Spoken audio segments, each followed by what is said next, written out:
Salah satu keluhan terbesar pengusaha adalah, Pak, gimana ya caranya untuk dapatkan karyawan yang bagus ya? Karyawan saya tuh kok bodoh-bodoh semuanya gitu. Nah, ini adalah salah satu misteri di dunia, kenapa ada perusahaan yang bisa punya karyawan yang pintar-pintar, tapi di tempat lain kok bodoh-bodoh semua. Mari kita bahas. Senang sekali ketemu sama Anda, Hendrik Ronald. Reni Artanti. Hari ini mari kita membahas tentang karyawan.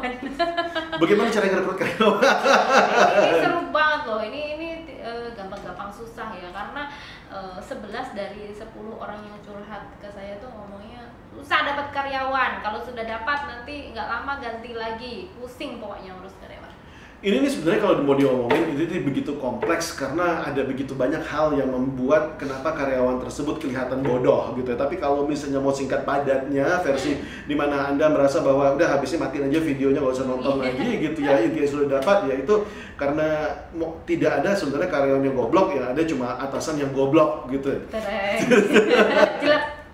Nah, jadi ketika atasannya tidak bisa membuat situasi yang enak, tidak bisa meletakkan orang yang tepat di tempat yang tepat gitu sesuai dengan ininya, atau tidak bisa membuat rekrutmen yang bagus, maka tidak bisa membuat suasana kerja yang bagus, maka terjadilah seperti itu. Tapi kalau misalnya mau kita bahas tentang bagaimana caranya supaya bisa mendapatkan banyak karyawan, bagaimana caranya supaya karyawan yang masuk tersebut bisa bagus-bagus, bagaimana caranya supaya saya bisa dapat yang oke, mari kita bahas sekarang. Oke, yang pertama adalah kita akan ngomong tentang bagaimana caranya yang pertama supaya pelamarnya banyak dulu. Karena kalau misalnya karyawan yang pelamarnya sedikit, artinya kita terpaksa pilihannya sedikit. Kita terpaksa,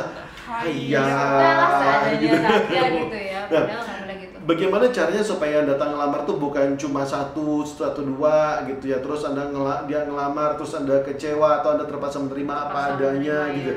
Bagaimana caranya supaya yang datang ngelamar tuh bisa 30 orang, 40 orang, 50 orang, kalau perlu yang melamar tuh bisa 100 orang gitu ya. Dan ini nggak cuma untuk perusahaan yang namanya sudah besar ya Pak, tapi juga untuk perusahaan kecil juga bisa melakukan hal ini. Yes, bagaimana caranya supaya perusahaan kecil pun bisa mendapatkan karyawan yang banyak dan bagus? Yang pertama adalah perusahaan tersebut harus menjual dirinya sendiri. Yes, jadi bukan cuma yang kita jual, bukan cuma produk gitu. Seringkali perusahaan kecil tuh kenapa mereka kecil? Karena mereka tidak bisa berjualan. Kalau mereka bisa berjualan apapun termasuk menjual perusahaannya, maka mereka kan sudah besar. Nah, mari kita belajar gimana caranya. Yang pertama adalah perusahaannya memang harus dijual terlebih dahulu. Dia harus tahu apa sisi bagus dari perusahaannya. Kenapa perusahaannya ini enak? Kenapa perusahaannya ini adalah perusahaan yang nyaman untuk bekerja? Nah, jadi walaupun masih kecil, apa harapan-harapan yang bisa dikasih sama perusahaan ini? Yes, apa fasilitas yang bisa diberikan ya? Nah, jadi misalnya salah satu yang bagus itu adalah tunjukkan kelebihan Anda. Apa kelebihan Anda? Misalnya Anda adalah tukang jual air minum, misalnya Anda misalnya sekedar tukang jual aqua galon misalnya. Jadi cari apa kelebihan dari Anda. Kalau misalnya tidak ada, buat apa kelebihan tersebut. Dan judulnya itu yang Anda buat. Perusahaan isi ulang air minum yang paling peduli dengan kebersihan sedang merekrut karyawan misalnya. Nah, baru di situ Anda membuat syarat-syaratnya, oke? Tapi ketika Anda membuat syaratnya, oke, Anda juga harus bukan cuma kasih syaratnya, tapi Anda kasih juga yaitu apa fasilitas-fasilitas yang diberikan. Misalnya fasilitasnya gajinya berapa, letakkan di situ gitu ya. Atau misalnya bonusnya, uang hariannya, atau misalnya uang jalannya gitu ya. Lalu misalnya kalau misalnya Anda memang ada wifi, memang ada modemnya gitu, daripada nggak kepakai selama jam kerja, ya tulis saja free wifi gitu ya. Ada tempat tinggal misalkan. Yes, ada mes, gratis makan siang, betul banget gitu ya. Atau misalnya libur di hari Sabtu dan Minggu. Mungkin Anda menyangka bahwa itu biasa, tapi percayalah ada banyak juga orang yang mencari, aduh aku pengen deh supaya dapat perusahaan yang dimana aku bisa libur hari Sabtu dan Minggu. Kerjanya liburnya hari Kamis. Yes, jadi mungkin Anda merasa bahwa ini perusahaan saya tidak ada bagusnya. Ini perusahaan Sabtu Minggu masih kerja dan harus masuk malam lagi gitu ya. Anda mungkin bisa menulis seperti ini. Nah, diperlukan karyawan yang bisa bekerja malam gitu ya. Mungkin Anda merasa bahwa itu adalah sebuah kerugian, tapi bagi orang lain itu adalah sebuah keuntungan juga. Mungkin dia misalnya istrinya kerja pagi-pagi sehingga dia harus ngurus anak di pagi hari gitu ya. kan Atau senang ya, atau misalnya pagi-pagi dia pengen mengerjakan sesuatu yang lain sehingga dia senang ketika bisa masuk sore, bisa kerja sampai malam. Akan selalu ada orang yang membutuhkan hal tersebut. Dan kalau misalnya Anda kasih limit, jangan kasih limit terlalu lama gitu. Misalnya lamaran ini dibuka sampai 3 bulan. Iya. Kalau perlu misalnya kasih waktu misalnya cuma 1 minggu saja gitu ya, atau misalnya cuma 4 hari saja. Dan kalau perlu kasih tulisan yang satu ini tulisan yang menarik nih. Misalnya gini, misalnya Anda cuma pengen Pak, saya cuma perlu karyawan 1 orang doang atau cuma perlu 2 orang saja. Anda bisa tulis begini gitu ya. Hanya 2 orang yang akan diterima. Maka masukkan lamaran Anda hari ini juga. Wah, cakep. Ketika Anda ngasih batas seperti itu langsung banjir hari itu juga, langsung bisa banyak gitu ya. Nah, tapi Anda juga mesti ngasih tempatnya juga bagus gitu ya. Jadi jangan ngasih tempat itu tuh misalnya Anda cuma sekedar dipasang spanduk di depan rumah doang, ya enggak gitu ya.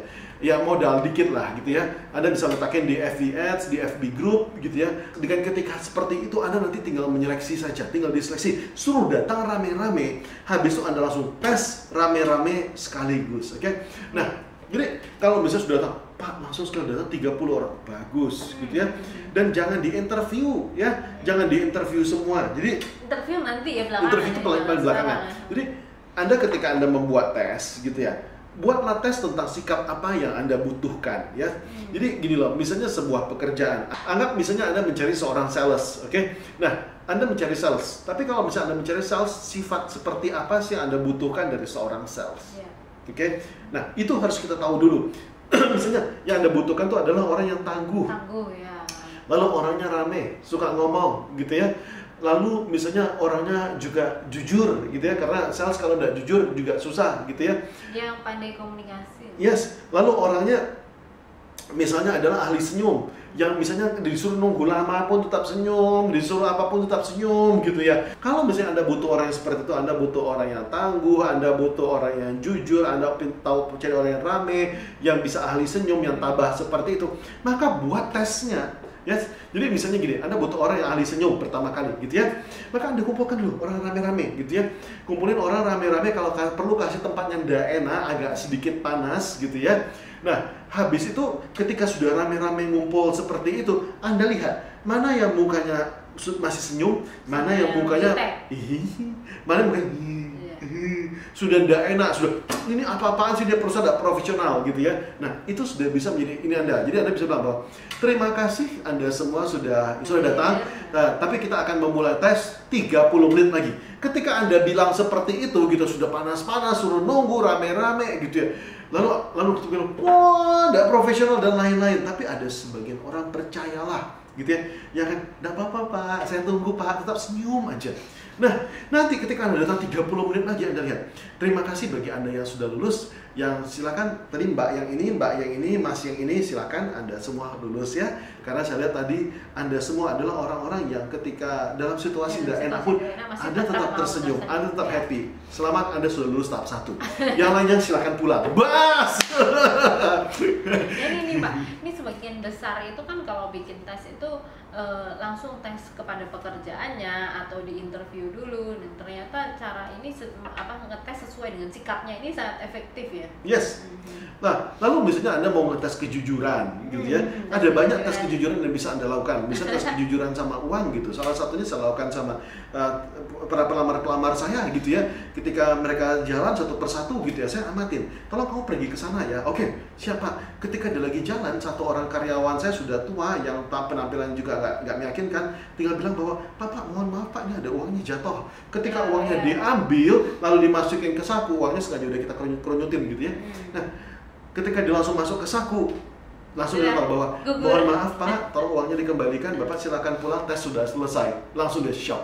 Malu juga. Percaya enggak percaya, sekitar 50% orang jatuh di tes yang kejujuran yang sesimpel itu. Oke, jadi tes kejujuran Anda sudah, lalu tes misalnya senyum Anda sudah gitu ya, lalu Anda tes lagi gitu ya, Anda coba ngajak ngobrol sama dia, oke, dan kalau perlu langsung tes ya, silakan langsung jualan sama saya, ini ada air 1 gelas, tolong dijual sama saya gitu ya. Kita pengen lihat anak ini kreatif enggak, tangguh enggak gitu ya. Yuk, silakan coba jual air ini sama semua karyawan-karyawan saya, harus laku ya gitu ya. Nah, ini karyawan saya kerja lapangan semua, coba dijual ya. Ini ada 5 gelas dan 5-5-nya mesti laku gitu. Nah, kita ngomongin sama karyawan kita, nanti kalau dia jualannya nggak pinter jangan dibeli ya gitu. Di situ sudah ketahuan siapa orang yang tangguh gitu ya. Jadi tesnya bisa apa saja. Iya, apa saja, tetapi lebih kepada sikap yang dibutuhkan oleh perusahaan Anda. By the way, saya suka banget dengan jenis tes yang unik ini, tes sikap gitu ya. Karena dengan seperti ini akan mengurangi konflik masalah ketika dia sudah diterima kerja nantinya. Jadi dia tidak stres, kita juga sebagai atasan tidak stres, dan itu sangat-sangat menyenangkan. Anda boleh cobain. Yes, dan saya tahu bahwa video satu ini tidak gampang gitu ya. Salah satu topik yang paling susah itu adalah topik yang ini gitu ya. Dan oleh karena itu saya minta sama Anda ketika Anda pengen seperti ini gitu ya, ayo kita diskusikan, tulis di komen gitu ya. Sesuai dengan yang saya bilang, kalau misalnya Anda pengen tes kejujuran, tulis di komen gitu ya. Pak, saya pengen tes kejujuran, disuruh kayak gini cocok nggak? Pak, saya pengen tes ketelitian, kira-kira seperti ini cocok nggak gitu ya. Dan nanti kita bahas. Dan dari komen-komen yang ada juga kita coba baca gitu ya. Oh, ternyata ada tes kayak gini, kayak lucu juga. Tes untuk ini lucu juga. Tes misalnya kreativitas untuk level ini, kayaknya ini cocok juga. Jadi di sini ini bisa menjadi database yang kira-kira bisa saling bermanfaat. Kita saling nanya dan kalau bisa juga saya coba jawab juga. Anda sharing ya. Kalau Anda suka video ini, silahkan subscribe, like, dan juga share buat teman-teman Anda. Terima kasih sudah nonton. Saya Henry Ronald. Saya Reni Artati. Salam dahsyat buat Anda. Kenapa sih ini hari ini? Ntar ya, berat. Ya. Ya. Di situ juga sifatnya harus Bang, ngantuk bang. Ntar ya. Yuk lanjutin lagi. masuk blooper. Jadi